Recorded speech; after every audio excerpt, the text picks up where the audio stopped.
ಉಡಾಯಿಸೋ ಖಾರ ಬಣ್ಣ ರುಚಿಯನ್ನು ನೀಡುತ್ತದೆ. ಮೆಣಸಿನ ಪುಡಿ ಚಿಂದಿ ಉಡಾಯಿಸೋ ಖಾರ ಬಣ್ಣ ರುಚಿ. ಭಾರತೀಯ ಸೇನೆ ಪಾಕಿಸ್ತಾನದ ಮೇಲೆ ಪರಾಕ್ರಮ ಮೆರೆದಿದೆ. ಆದರೆ ಶತ್ರು ದೇಶ ಹೊಸ ಹೊಸ ಕಥೆಗಳನ್ನ ಸೃಷ್ಟಿಸಿದೆ. ಭಾರತದ ವಿರುದ್ಧ ಸುಳ್ಳು ಸುದ್ದಿಯ ಕ್ಯಾಂಪೇನ್ ನಡೆಸಿದೆ. ಹೀಗಾಗಿ ಇವತ್ತು ಖುದ್ದು ಅಖಾಡಕ್ಕೆ ಇಳಿದಿದ್ದಂತ ಸೇನಾಧಿಕಾರಿಗಳು ಸಾಕ್ಷ್ಯ ಸಮೇತವಾಗಿ ಭಾರತದ ಕಾರ್ಯಾಚರಣೆಯ ವಿವರವನ್ನ ಒಂದೊಂದಾಗಿ ಬಿಚ್ಚಿಟ್ಟಿದ್ದಾರೆ.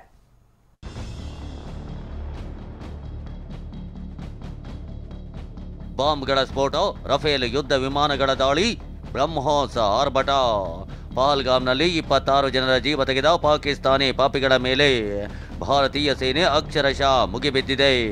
ಉಗ್ರರ ನೆಲೆಗಳನ್ನು ಛಿದ್ರಗೊಳಿಸಿದ್ದಲ್ಲದೆ ಉಗ್ರರನ್ನ ಬೆಂಬಲಿಸಿದ ಪಾಕಿಸ್ತಾನದ ಸೇನೆಯ ಪ್ರಮುಖ ನೆಲೆಗಳನ್ನೇ ನಾಮಾವಶೇಷ ಮಾಡಿದೆ.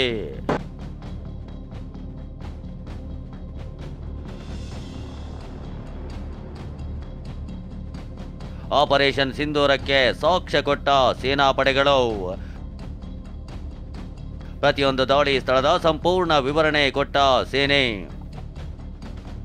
ವಾಯುಪಡೆಯ ಏರ್ ಮಾರ್ಷಲ್ ಎಕೆ ಭಾರತಿ, ಭೂಸೇನೆಯ ಲೆಫ್ಟಿನೆಂಟ್ ಜನರಲ್ ರಾಜೀವ್ ಗಾಯ್ ಮತ್ತು ನೌಕಾಪಡೆಯ ವೈಸ್ ಅಡ್ಮಿರಲ್ ಪ್ರಮೋದ್ ಜಂಟಿ ಸುದ್ದಿಗೋಷ್ಠಿ ನಡೆಸಿದ್ರು. ಈ ವೇಳೆ ಪಾಕಿಸ್ತಾನದ ಸೇನಾ ನೆಲೆಗಳನ್ನು ಧ್ವಂಸಗೊಳಿಸಿದ ಬಗ್ಗೆ ಒಂದೊಂದಾಗಿ ವಿವರಣೆ ನೀಡಿದ್ರು. In a swift, coordinated, calibrated attack, we struck his air bases, command centers, military infrastructure, air defense systems across the entire Western Front. The bases we struck, that we have the capability to target every system at these bases and more.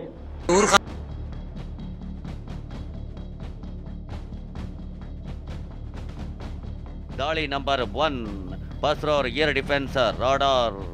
Here is the Pasror air defense system. If you could see, zoomed up view, this is the radar mounted on a high tower. And after the strike, this is what has happened. This radar has been taken out, completely burnt. ದಾಳಿ number 2, Chunian Air Defense Radar. The Chunia air defense radar, which was taken out on 7th and 8th.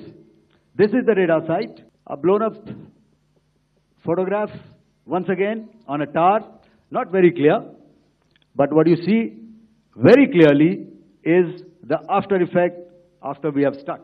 The radar head has been completely decapitated. ದಾಳಿ number 3, Arifwala Air Defense Radar. Arifwala air defense radar. In this complex, you see how it looked before, blown up image, and after really blown up. ದಾಳಿ number 4, Sargodha Airfield. Now coming to Sargodha Airfield. Remember, this is one of their important airfields wherein they have a lot of assets, F-16s, other assets which they keep getting, training institutes, and we have stuck this airfield. It is not, if you zoom in here, then one impact point here on the runway and second impact point of our weapon, precision weapon on the runway. And if you see this blown up, repairing going on, same here. ದಾಳಿ number 5, Rahim Yar Khan Airfield. Out here and one complex here. So this is how it looked before, and same, you see a big crater, another crater here, and this complex after strike neutralized. ದಾಳಿ number 6, Chaklala Airfield, Noor Khan. Chaklala Airfield, Noor Khan, once again a major air base, a lot of their logistic assets out here. This was the chosen complex that we intended to strike. This is how it looked before, and this is how it looked after our strike. ದಾಳಿ number 7, Sakkar Airfield Radar.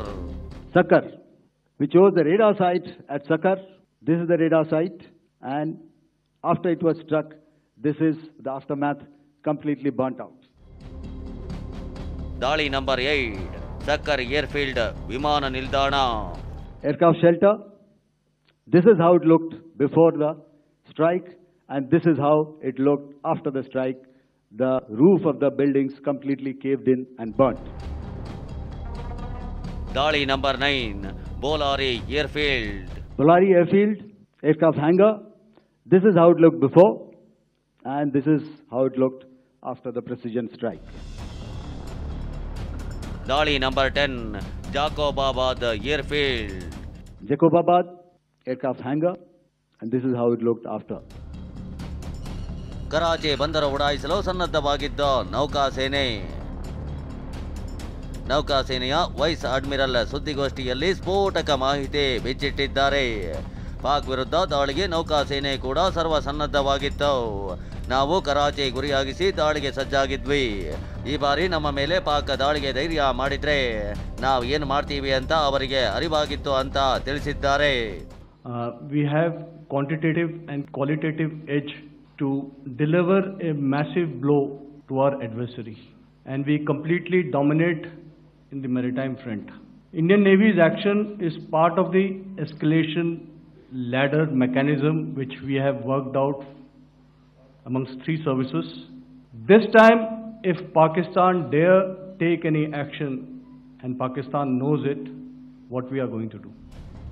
ಹೀಗೆ ಸಂಪೂರ್ಣ ವಿವರಣೆ ನೀಡಿರುವ ಸೇನಾ ಅಧಿಕಾರಿಗಳು ಪಹಲ್ಗಾಮ್ ದಾಳಿಯಲ್ಲಿ ಮಡಿದ 26 ಜನರ ಸಾವಿಗೂ ನ್ಯಾಯ ಒದಗಿಸಿದ್ದೇವೆ ಅಂತ ಹೇಳಿದ್ರು. ಒಟ್ನಲ್ಲಿ ಭಾರತೀಯ ಸೇನೆಯನ್ನ ಅನುಮಾನದ ದೃಷ್ಟಿಯಿಂದ ನೋಡಿದ್ದವರಿಗೆ ಸೇನಾಧಿಕಾರಿಗಳು ಸಾಕ್ಷ್ಯ ಸಮೇತ ತಕ್ಕ ಉತ್ತರ ಕೊಟ್ಟಿದ್ದಾರೆ. Bureau report, TV9.